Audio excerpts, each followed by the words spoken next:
una aplicación de la que todo el mundo está hablando. Una aplicación que supuestamente encuentra prácticamente cualquier película, serie o anime en segundos. Pero junto con esa fama empezó a aparecer otra cosa. Comentarios diciendo que roba datos, que te espía, que es peligrosa, que no debería estar en la Play Store. Y cuando vi eso pensé, bueno, vamos a comprobarlo. Porque cualquiera puede decir que una aplicación espía, pero muy pocos realmente se toman el tiempo de investigarla. Así que hoy vamos a hacer exactamente eso. Vamos a instalar Seeky desde cero, vamos a revisar todos los permisos que pide, vamos a monitorear qué información envía y vamos a descubrir si realmente hay algo sospechoso o si internet, una vez más, exageró todo. Bienvenidos a El Rincón de Kev.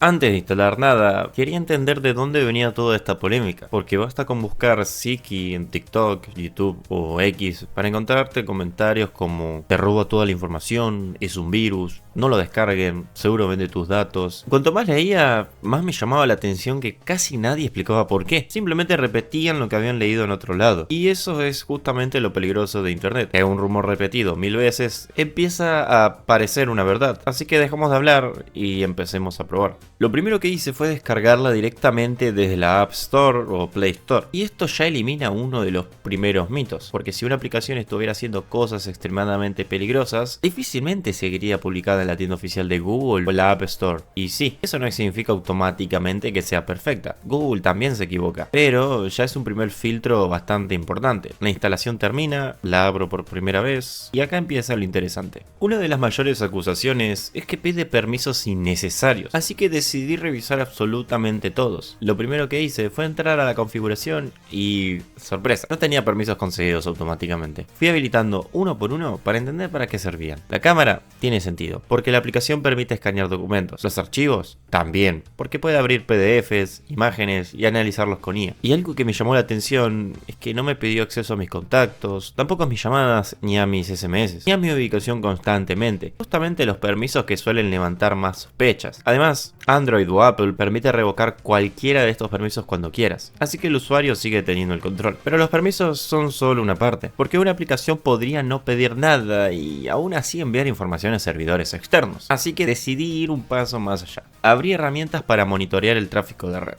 Y empecé a observar qué ocurría mientras utilizaba la aplicación. Cada búsqueda, cada consulta, cada función de IA, y encontré algo que era esperable. La aplicación necesita comunicarse con servidores para responder las consultas, porque justamente muchas funciones dependen de inteligencia artificial. Sería imposible resumir un PDF, traducir un texto o interpretar una búsqueda sin enviar esa información al servidor que procesa el modelo. Eso ocurre exactamente igual con ChatGPT, Gemini, Cloud, Copilot y prácticamente cualquier servicio de IA actual. Hasta ahí, nada fuera de lo normal. Hasta ahora revisamos los permisos, pero hay un comentario que se repite muchísimo. Eso seguro tiene un virus.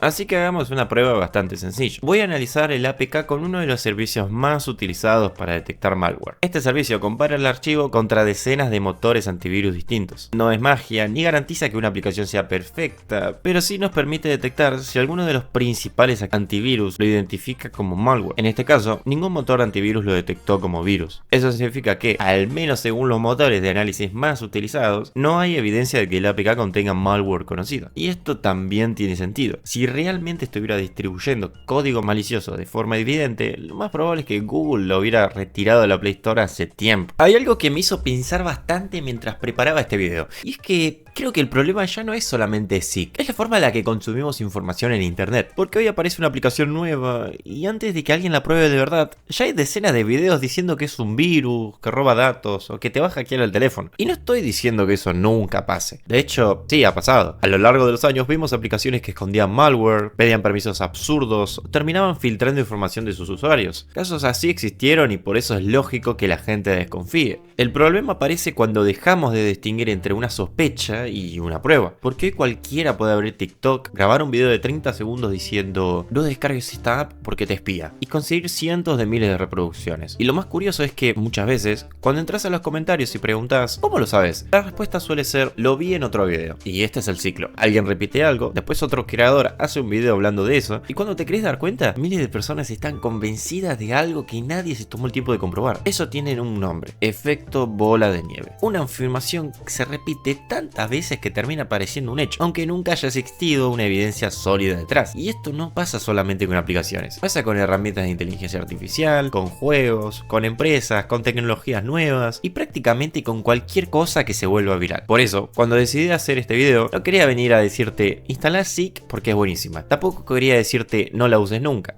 Lo único que quería hacer era algo que, curiosamente, muy poca gente hace hoy en internet: comprobar las cosas por sí mismo, revisar los permisos, analizar su comportamiento, buscar evidencia y recién después sacar una conclusión. Porque al final del día, la seguridad informática no funciona con rumores, funciona con pruebas. Y creo que esa es una costumbre que todos deberíamos adoptar. No solamente con Seek, con cualquier aplicación que instalemos en nuestro teléfono. Porque ser precavido está perfecto, pero repetir algo sin haberlo comprobado, eso sí puede terminar generando mucha más desinformación que la propia aplicación de la que estamos hablando. Después de usarlo un buen rato, entendí por qué tanta gente sospecha. Seek hace algo que otros buscadores no hacen: intenta llevarte directamente a lo que querés encontrar. Y cuando una aplicación te evita abrir 20 páginas llenas de publicidad, muchos piensan automáticamente que está haciendo algo ilegal. Pero en realidad, la aplicación no almacena películas, no transmite contenido, no descarga archivos mágicamente. Funciona como un intermediario inteligente que organiza información disponible en internet. Es una diferencia importante, porque muchas veces confundimos la herramienta con el uso que cada persona decide darle. Y acá encontré otra parte interesante, porque yo pensaba que toda la aplicación giraba alrededor del buscador, pero en realidad tiene varias herramientas de inteligencia artificial. Provee resumir documentos, extraer textos de imágenes, traducir contenido, resolver consultas rápidas. Y todo eso explica varios de los permisos que vimos antes. No porque la aplicación quiera acceder a tu teléfono, sino porque esas funciones necesitan trabajar con archivos que vos decidís abrir. Hay algo curioso: cuando una aplicación nueva aparece y se hace viral, todo el mundo se pregunta si espía a sus usuarios, pero casi nadie hace la misma pregunta con las aplicaciones que usan todos los días. Por ejemplo, ¿cuántos de nosotros aceptamos todos los permisos de una app sin siquiera leerlos? O iniciamos sesión con nuestra cuenta de Google o Facebook con un solo toque. La realidad es que muchas aplicaciones recopilan información para ofrecer sus servicios, personalizar contenido o mejorar la experiencia del usuario. Y por eso es tan importante entender qué datos recopilan, para qué los usan y si realmente son necesarios, en lugar de asumir automáticamente que una aplicación es peligrosa solo porque se hizo popular. Al final, la mejor herramienta de seguridad no es desconfiar de todo, es informarse antes de sacar conclusiones. Después de revisar permisos, después de usar la aplicación, después de analizar su comportamiento,